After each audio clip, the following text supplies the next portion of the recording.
Scheherazade Stories. Tonight's story is about watching and being watched. The door appeared the morning after the fire alarm.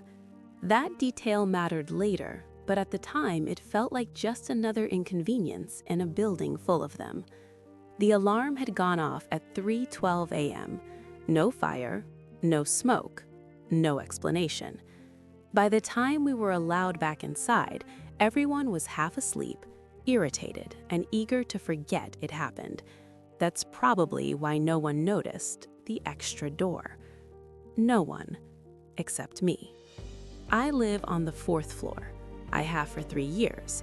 I know every crack in the walls, every uneven tile in the hallway, every place the lights flicker if you walk past too fast. That morning, on my way to work, I stopped halfway down the hall. There was a door where there had never been one before. Same color as the walls, same cheap paint, same chipped handle style as the other apartments. But the number above it was wrong. 4R. I frowned. Our floor only went up to 4F. There was no R. I stood there longer than I meant to, trying to remember if I'd just forgotten it. Buildings change sometimes. Renovations happen. Still, something about the door felt new. Too new. I leaned closer. The paint around the frame hadn't cracked yet. No scuff marks near the handle. No faint outline of old stickers or nameplates like every other door had. No sound from inside. I straightened up and told myself to stop being weird. That's when the handle turned. I jumped back instinctively. The door opened a few inches. A woman stood inside, half hidden by the gap. She looked startled to see me. "Oh," she said, "you can see it too." My stomach dropped. "What?" I asked. She hesitated, then opened the door wider. The room behind her looked normal. Small apartment, narrow hallway, warm light. Too normal. "The door," she said quietly. "It wasn't here yesterday." "You noticed too," I said. Her shoulders relaxed slightly. "Thank God." "What do you mean?" I asked. She glanced down the hallway, lowering her voice. I knocked on 3 other doors. No one even looked at it. One guy walked straight past me while I was standing right here. A chill crept up my spine. "That's not possible," I said. She gave a small, humorless smile. That's what I said. We stood there in silence, both staring at the doorframe like it might change if we looked away. "Do you live here?" I asked finally. She shook her head. "I don't think so." I blinked. "You don't think so?" "I woke up inside, in that room, but I don't remember moving in. I don't remember signing anything. I don't remember having a key." She held one up. It looked exactly like mine. Same brand, same scratches near the top, same building logo. My chest tightened. "What's your name?" I asked. She opened her mouth, then stopped. Her brow furrowed. She swallowed. "That's strange." "What?" I asked. "I know it," she said slowly. "I can feel it, but when I try to say it, it's like it slides away." I felt a cold weight settle in my stomach. "Do you remember anything?" I asked. She nodded. "Enough. Childhood, school, a job I hated, a life that felt unfinished." She looked at me. "But nothing that connects me to this place." I glanced back at the hallway. The silence felt heavier now. "What happens if you leave?" I asked finally. Her eyes flicked to the stairwell. "I tried," she said. "The door opens, the stairs are there, but when I reach the 2nd floor, I end up back here." My pulse quickened. "That doesn't make sense." "No," she agreed, "but it's consistent." I rubbed my hands nervously. "Have you told anyone else?" She nodded toward the end of the hall. "I knocked on every door. People answered, they talked to me, they just didn't see the door behind me. My mouth felt dry. And when they looked at you? I asked quickly. She met my eyes. They remembered me for about 10 seconds, then their attention slid away, like I was never there. A shiver ran through me. Except you, she added. Why me? I asked. She glanced at the door number again. Because you stopped, she said. Most people don't.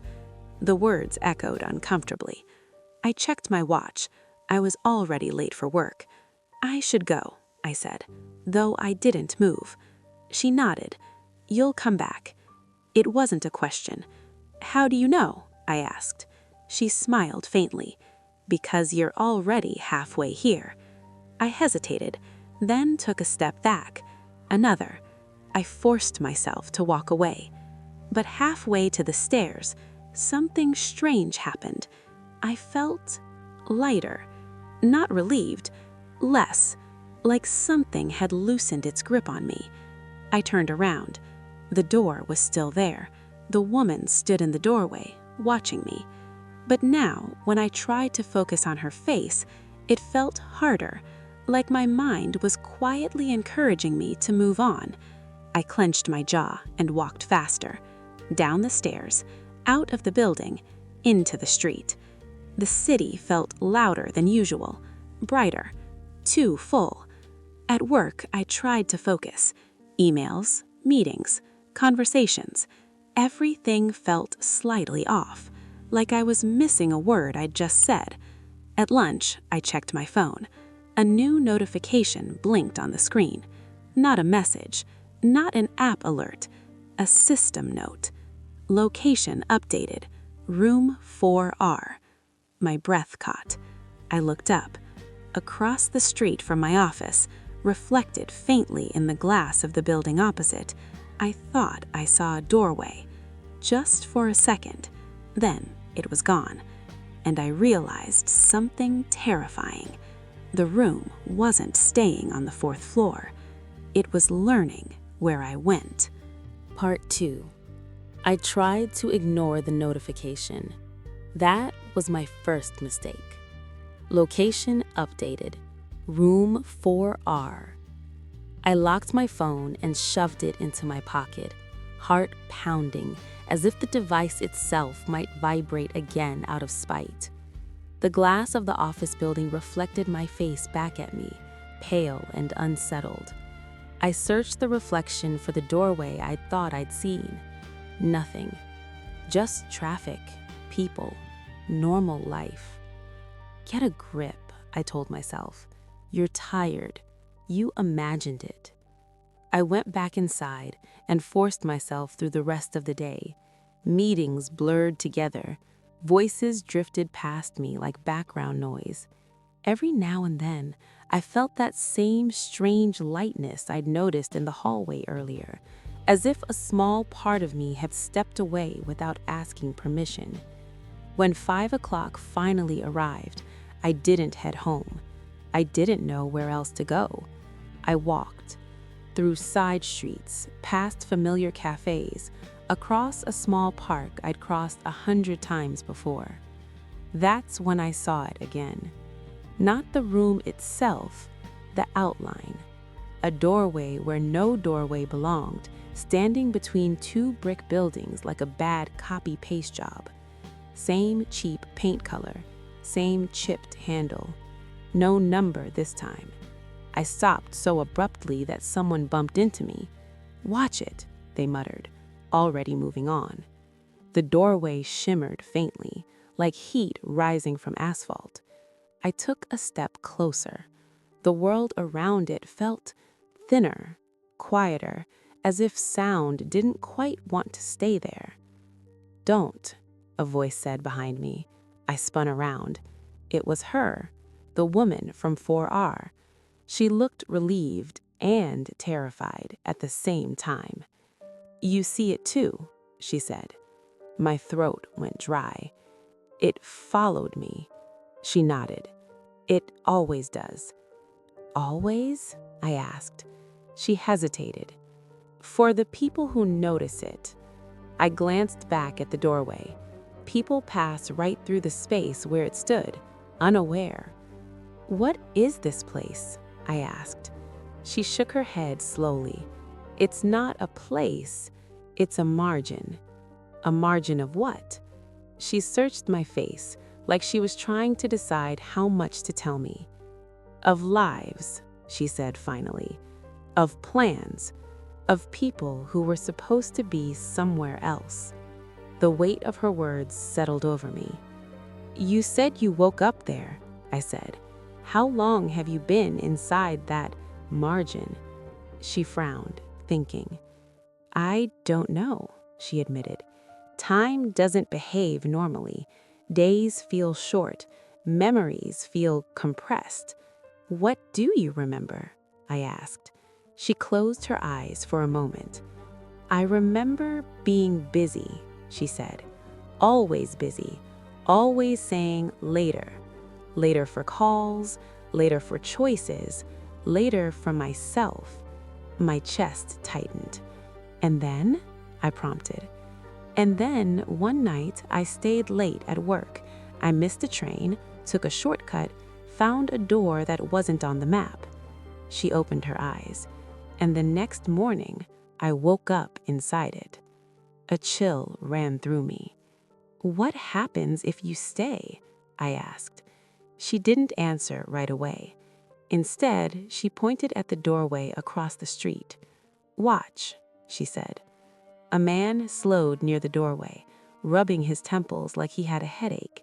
He hesitated for just a second. The doorway brightened. Then his phone rang. He jumped, answered it, and hurried away. The doorway dimmed. "He almost saw it," I whispered. "Yes," she said, but something pulled him back. "What happens if nothing does?" I asked. Her voice was quiet. "Then the room gets a new resident."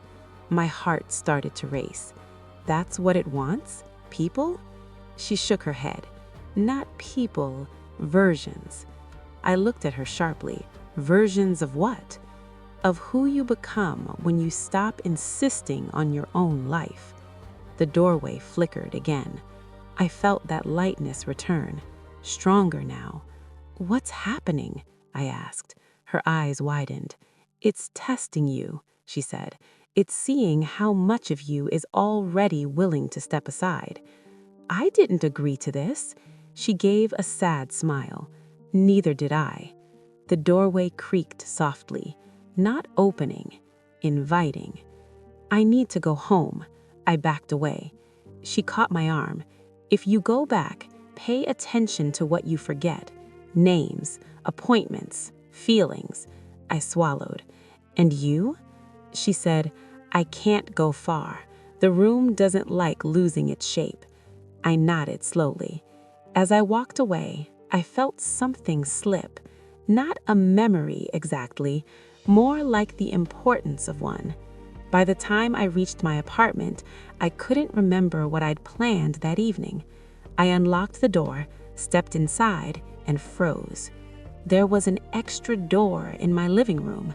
Same color, same handle. The number above it read 4R. My phone buzzed in my pocket. A new notification appeared.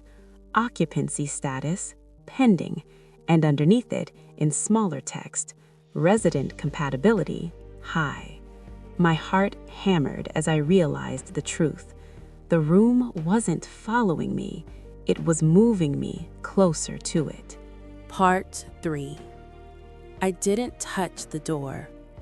Not at first. I stood in the middle of my living room, keys still in my hand, staring at it like it might blink if I looked away. The apartment felt smaller with it there, like the walls had leaned in to make space. "Pending," I whispered. My phone buzzed again. I didn't need to look to know what it would say. Still, I did. Occupancy status, pending. Resident compatibility, high. My heart thudded hard enough to make my chest ache. "No," I said out loud. "I'm not compatible with disappearing." The door didn't react. It never did. That was the worst part. It didn't push. It didn't threaten. It just waited, certain in a way that made my resistance feel childish. I paced the room, trying to ground myself in details. The couch with the loose thread on the armrest, the plant I kept forgetting to water, the window that rattled when buses passed. These were mine. I wasn't done with them. A knock sounded behind me. Sharp. Close. I spun around. The woman from 4R stood in the doorway of my apartment, not the new one, the real door.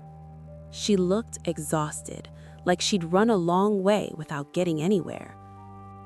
"You brought it home," she said quietly. "I didn't mean to," I replied. She nodded. "None of us do."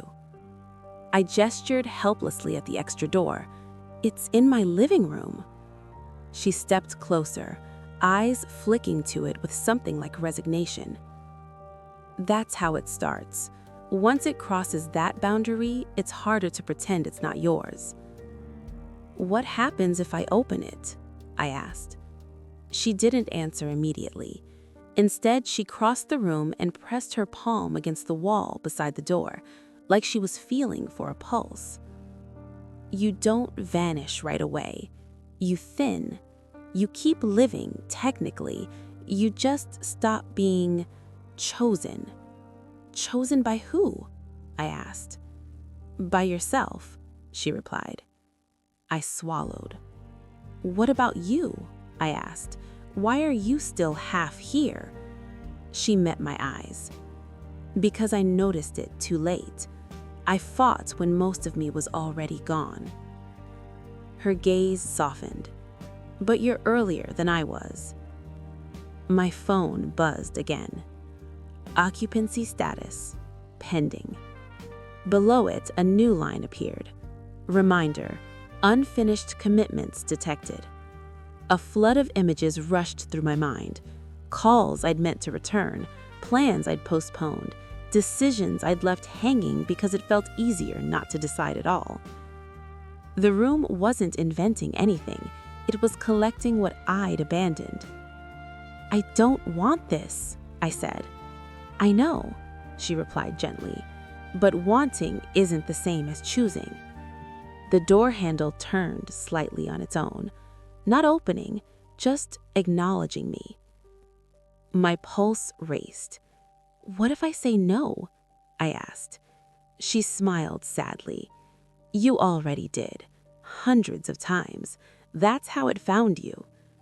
I backed away from the door. "I can fix this. I can go out, call people, do things." She shook her head. "Not like that. It doesn't respond to panic." "Then how?" I asked. She looked around my apartment, taking in the half-finished life scattered across it. "You have to finish something," she said. "One thing you've been avoiding, completely, out loud, with consequences." The words hit hard. "Tonight?" I asked. She nodded. "Before it stops waiting." I grabbed my jacket and phone without thinking. "Come with me," I said. She hesitated. "I can't go far." "Then come as far as you can," I said. We stepped into the hallway together. The moment we did, the lightness hit me again, stronger now, like gravity loosening its grip. I forced myself forward. I stopped outside a familiar door on my floor, one I'd passed 100 times without knocking. My neighbor. We'd exchanged small talk, promises to catch up, nothing more. Because more takes effort. I raised my hand and knocked before I could talk myself out of it. The door opened. He looked surprised. "Hey," he said, "everything okay?" I felt the room tug at me, subtle and persistent. I ignored it. "No," I said, but I didn't want to keep pretending it was. His expression shifted. We talked, not politely, not briefly, honestly, about the things we'd both been skirting around for months. It wasn't comfortable, it wasn't neat, but it was real. When I stepped back into the hallway, the lightness had eased. My phone buzzed. Resident compatibility, medium. I exhaled shakily. The woman smiled. "Good," she said. "Keep going." I didn't stop. I called my sister. I sent the email I'd rewritten a dozen times. I canceled something I'd been dragging out of obligation. Each choice felt like pushing against thick air. Each one mattered. When I finally returned to my apartment, the extra door was still there, but it looked duller. The number above it flickered. 4R. Then 4. Question mark. My phone buzzed one last time. Occupancy status canceled. The door creaked softly, not opening, closing. The paint around the frame cracked, spreading like a spiderweb. The handle dulled, the edges blurred. Then slowly, the door faded back into the wall, leaving behind nothing but a faint outline. The room felt heavier again. Normal. I turned to the woman. She was smiling, and for the first time, she looked solid. "Thank you," she said. "For what?" I asked. "For choosing loudly," she replied. "Some of us needed to hear it again." She stepped back toward my real door. When I opened it, the hallway was empty. She was gone. So was any trace of 4R. Life didn't become easier after that. I still postpone things. I still hesitate. But now, when I do, I feel it, that subtle pull toward the margins, and I know what waits there. A room that isn't on any plan. A life that continues without resistance. I don't let it open anymore, because I finally understand something simple and terrifying. The room doesn't steal you. It accepts you the moment you stop insisting on your place in the world. And I'm not done insisting yet.